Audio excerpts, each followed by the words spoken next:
former Prime Minister of Ukraine, Arseniy Yatsenyuk.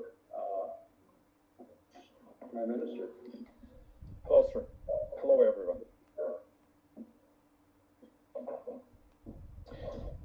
So, pleasure, and I am really honored to address your forum. You know, frankly, I didn't expect that we are to discuss one of the biggest, actually, this is the biggest war after the Second World War in Ukraine, but it happened. Whether I expected that Russia is to invade Ukraine, yes, I do. But whether I expected that Russia will commit this kind of atrocities and despicable crime in Ukraine, frankly, no. Because, you know, you can't have it in your mind. You can't believe that this could happen in the 21st century. So, but I believe that we need to diagnose what really happened and to find the root causes and to find how to actually rebuild Ukraine and how to make Ukraine stronger and how to save the free world. So why it happened? The only explanation I have is an absolute ideology of President Putin to restore the Russian Empire, or even the Soviet Empire, an ugly copy of the Soviet Empire. You know what happened with Russia and with Vladimir Putin? He's at the helm of new ideology, which is new one, Russianism. This is a copycat of Nazi-style ideology, but Putin already launched this ideology, and this is the bedrock of his ideology and of his country that he imagines. So what Putin wants to achieve? No doubt that he wants to take over an entire Ukraine. This was his goal in 2004, in 2014, and 2022. He never reached this goal, and he will never reach this goal. But his ultimate goal was to take over Kiev, to take over Ukraine. He failed. What kind of next goals he has already? Actually, Putin annexed Belarus. He wants to exert a special influence over Kazakhstan. And if we won't deter Putin, he will move further in order to conquer both Georgia and Moldova and to pose a threat to entire NATO, including Baltic states. So he wants the collapse of NATO, and he wants to see the decline of the United States and of the free world. Who is responsible for this kind of war and atrocities? One can name only Putin. No doubt that Putin is a Nazi-style leader, and he personally ordered this kind of aggression against the sovereign Ukraine. But Putin is not the only one. His military, his soldiers, these Russian soldiers that committed crimes against humanity, that committed war crimes, that tortured, raped, killed, kidnapped. So, Putin, his cronies, his military, his soldiers, and I want to be very clear, and the Russian people, because an overwhelming majority of Russian people supports military aggression against Ukraine. Could you just imagine that around 70% of Russians, they actually underpin and back Putin's atrocities against civilians in Ukraine?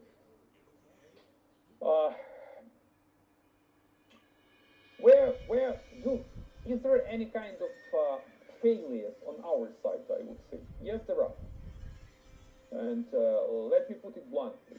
The appeasement policy of the last 2 decades actually paved the way for Putin to invade Georgia, to commit war crimes in Syria, to illegally annex Crimea, and to invade Ukraine. All this idea how to deter Russia with a new tool of economic and energy integration with the European Union, they failed. And we actually neglected the threats that Putin was very vocal about. For example, during Munich Security Conference, when he said about the Soviet Union, and he was very open, actually saying that he wants to restore the Soviet Union.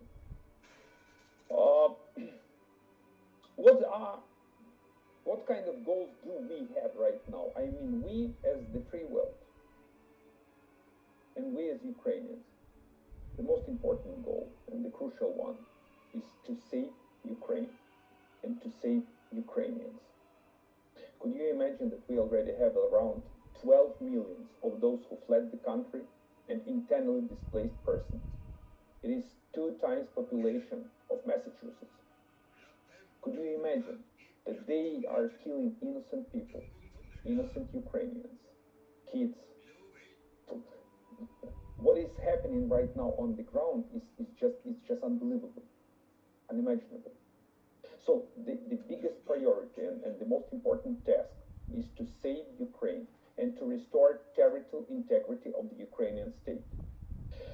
The next priority we have on the table is actually to defend the freedoms in the world and to protect NATO countries, to protect every single EU member state, and to protect every single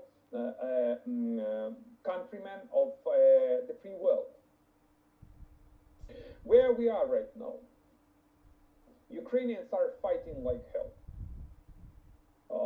This is a relentless fight, courageous fight, and an entire world command men and women in the uniform, those Ukrainians who are fighting and who are actually much stronger than the Russian military. Putin didn't expect this kind of unity among the Western world. The United States already marshaled a kind of strong anti-Putin alliance. It's similar to anti-Putin anti-Hitler alliance. So we have already an anti-Putin coalition. NATO became stronger and is likely to expand. What we see that Russian military is much weaker than expected. It is completely corrupted, and what we see at the battlefield is that the Ukrainian military, even despite it is outnumbered, it has less armored vehicles, less heavy weaponry, but it is stronger. There are some kind of minor territorial gains made by the Russian military, but what is needed a large-scale counteroffensive of Ukrainian military in order to take back the territories that have been seized by Russia. What needs to be done? No doubt, you are well aware of the action plan that is needed for Ukraine. The most important issue is weaponry, both defensive and offensive heavy weaponry. And once again, I command the United States, every single EU member state, Baltic states, Poles, Czech Republic, everyone, United Kingdom, in their strong and staunch support of Ukrainian people.